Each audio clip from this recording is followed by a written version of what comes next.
Bem-vindo ao canal Mercado Geológico. Meu nome é Jonas Neto e hoje eu vou apresentar para vocês um tema que está sendo muito recorrente nas discussões sobre geopolítica, sobre o contexto tecnológico e geopolítico atual, que são os elementos terra raras. E vocês sabem o que são os elementos terra raras?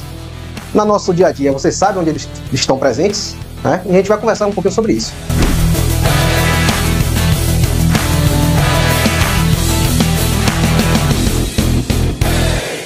Mas antes, curte aqui nosso vídeo, comenta que vocês tiverem dúvidas e compartilha esse vídeo para chegar às outras pessoas. Então, para me ajudar aqui a fazer essas perguntas, tirar essas dúvidas, eu trouxe aqui o comercial. Então, oi, comercial. Oi. Pronto. O comercial, como estava no vídeo passado, tá fazendo perguntas e a gente vai tirando as dúvidas. Então, qual a sua primeira dúvida, comercial? Essa primeira dúvida não é de clientes que eu recebo, e sim uma dúvida geral, que é onde encontrar os elementos terras raras no nosso dia a dia. Pronto. No nosso dia a dia, a gente pode encontrar elementos terras raras em vários tipos de tecnologia. Por exemplo, celular, a bateria do celular tem neodímio. Baterias de carros elétricos tem tecnologia, tem vários tipos de elementos terra rara, a depender do modelo da bateria. Pode ter neodímio também, pode ter disprosio, alguns outros tipos de elemento terra rara. E também você pode ver os elementos terra rara em aplicações industriais, como superímãs, aplicações médicas, como aparelhos de ressonância magnética, que são muito utilizados. Também na indústria de defesa, porque precisa de muitos elementos terra raras para fazer algumas tecnologias bem específicas da indústria de defesa, e muito hoje no desenvolvimento de novas baterias. Mas também em outras aplicações bem específicas, como por exemplo, até para você construir um taco de beisebol, se utiliza elementos terra raros.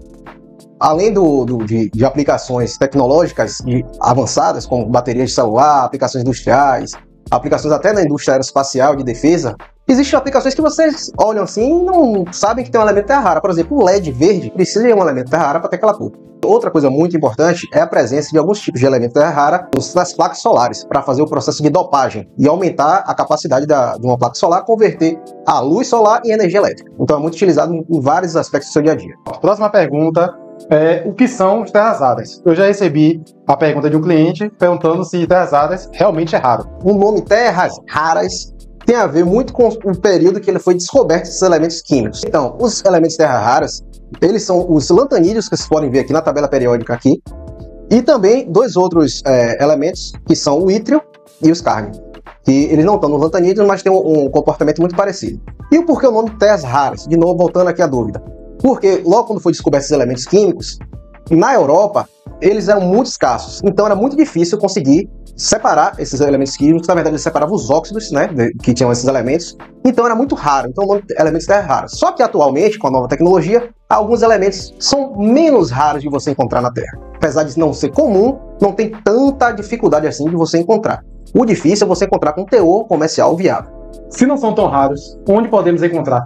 Você pode encontrar elementos terra raras em diversos tipos de ambientes geológicos. Normalmente, os ambientes mais pesquisados são os ambientes chamados argilas iônicas, como vocês podem ver aqui. As argilas iônicas, como é que elas concentram esses tipos de elementos químicos? Como dar um exemplo? Um exemplo que a gente estava falando no vídeo anterior, que o lítio normalmente é formado num ambiente de pegmatites, que seria a última cristalização do granito. Bem, esses pegmatites, por vezes, quando se encaixam em algumas rochas, que eles são veios, né, pegmatites, depois de um tempo, quando ele começa em um intemperismo, ou seja, chuva, sol, todas as intempéries, e a rocha começa a se intemperizar, ou seja, se transformar em solo, chega um momento que a gente tem uma parte da rocha que ela não é nem solo e nem rocha, que a gente chama de regolito ou saprólito. Essa formação de saprólito, com alguns tipos de mecanismos geológicos de concentração e de lixiviação, intemperismo, faz concentrar, por vezes, esses elementos químicos adsorvidos nas partículas de argila. Por isso o nome argila iônica, que é conhecido também como depósito de IAC, como a gente pode ver aqui. Isso aí são os depósitos de AC. Mas também existem outros tipos de depósitos, por exemplo, em Araxás, aqui no Brasil, em Minas Gerais, os tipos de depósitos são depósitos alcalinos carbonatíticos, porque são compostos de magma alcalino e carbonatítico, que são muito mais raros, são magmas ricos em carbono, por exemplo, e ao criar essas rochas formadas por esse magma e o intemperismo, concentra também. Mas existem também alguns tipos de rocha, são mais raros esses depósitos, que se concentram na rocha mesmo, e não no saprólito. São mais raros. E também, por último, os chamados depósitos de plásticos, que existem alguns tipos de concentração de terra rara nesses elementos pesados, que podem ser encontrados até em ambiente de praia. Mais alguma pergunta, comercial? Quanto ao ambiente geológico, ok, mas em relação à distribuição geográfica, quais são os países que produzem terras raras no mundo? Pronto. O maior produtor de terras raras do mundo é a China. Não só produtor, mas também é um país que mais trabalha com essa parte de beneficiamento, que é pegar a rocha, ou o solo, ou o saprólito, e concentrar para níveis comerciais.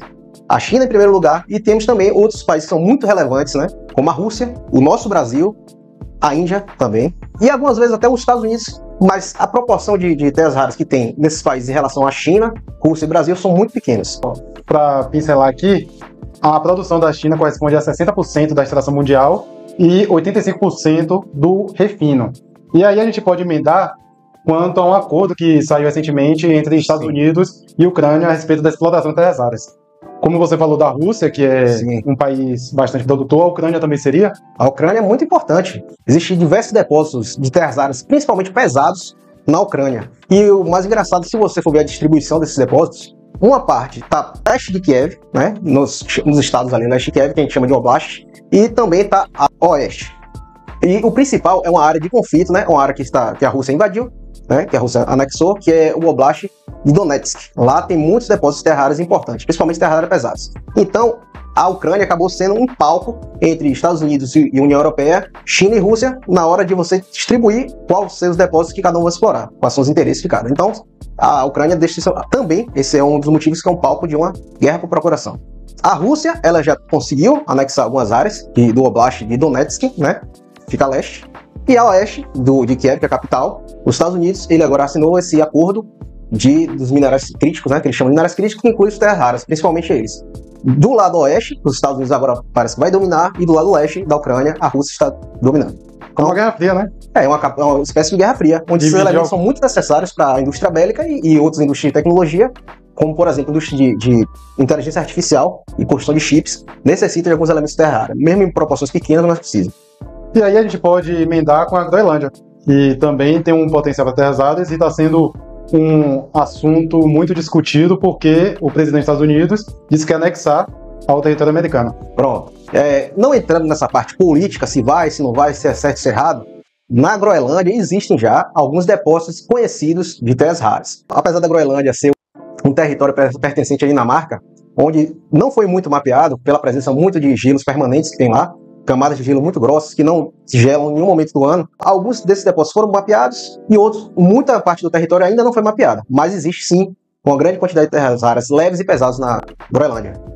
Pronto, você já introduziu a próxima pergunta, que eu recebo muito dos clientes, que é: qual tipo de terras raras tem em tal região? E aí, queria que você dissesse ao espectador, quando se fala em tipo, como é que se divide os elementos terras raras? Uma divisão simplificada dos elementos terra rara, não seja tão técnica, a gente divide em terras raras pesados e terras raras leves. O ambiente geológico normalmente faz com a concentração de elementos das terras raras pesadas ou uma concentração de terras raras mais leves. Por exemplo, aqui na região de Araxás, onde se tem uma produção de nióbio absurda no mundo, onde tem uma maior concentração, lá também esse tipo de ambiente formou elementos de terras raras. São ambientes alcalinos carbonatíticos. E esses ambientes geram saprólitos mais ricos em terras raras leves. Mas também pode acontecer de ter uma quantidade de pesados grande. Só que normalmente essas rochas geram uma concentração maior de terras raras leves. Já no Nordeste brasileiro, existem depósitos que são depósitos tanto de granitos alcalinos, quanto depósitos de pegmatitos, que geram esses elementos de terras raras mais pesados. Então isso chama-se tendência. Mas, resumindo a pergunta, é dividido em terras raras leves e pesados. Vamos fechar o vídeo com a última pergunta, que é sobre Brasil. Fala um pouco do contexto dos elementos terras raras no Brasil, onde a gente tem ocorrência, como andam os projetos de terras raras aqui no país e se a gente tem tecnologia para refino.